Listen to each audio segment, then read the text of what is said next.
Hi, I'm Mark King, Investment Editor at Columbia Threadneedle Investments, and here's what's in my weekly column. Last week I spoke about the forthcoming Italian referendum, which has now taken place. Last Sunday, the public were asked to vote on a number of constitutional reforms.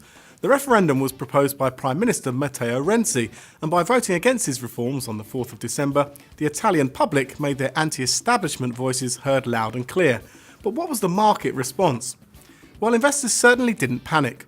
Equity markets were actually quite positive after the result, and any response that there was didn't really travel outside Europe, with the US equity market completely nonplussed. So why did investors shrug off the result? According to Philip Dicken, our head of European equities, it's because the result had been predicted for some time, if not the scale of Renzi's defeat. Renzi had made the vote about himself. He said that if he lost, then he would resign, and so it became a very personal vote on people's opinion of Renzi himself. But the consequences of a swing towards populist politics in Italy are potentially quite damaging for markets, partly because the second largest party, the Five Star Movement, is heavily Eurosceptic, and if it were to come to power, there could be serious implications for markets. Another reason why investors shrugged off the referendum result was because the shock of an electoral swing to the right feels like it has been well established now, in the wake of the UK referendum on EU membership and of course the rise of Donald Trump. Of course, there was another election on the 4th of December, the presidential election in Austria, and the result of this one bucked that populist trend, with the election of the Green-backed candidate van der Bellen defeating the far-right candidate Norbert Hofer.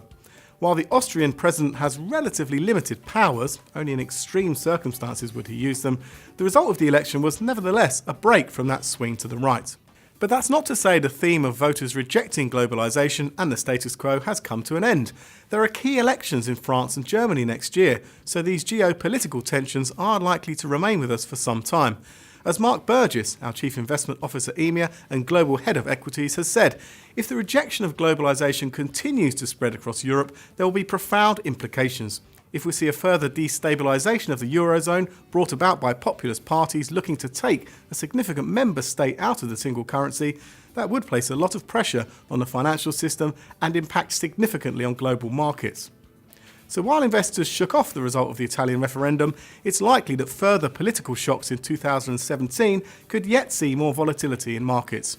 I'll be writing more about our investment outlook for next year in a forthcoming column. See you next week.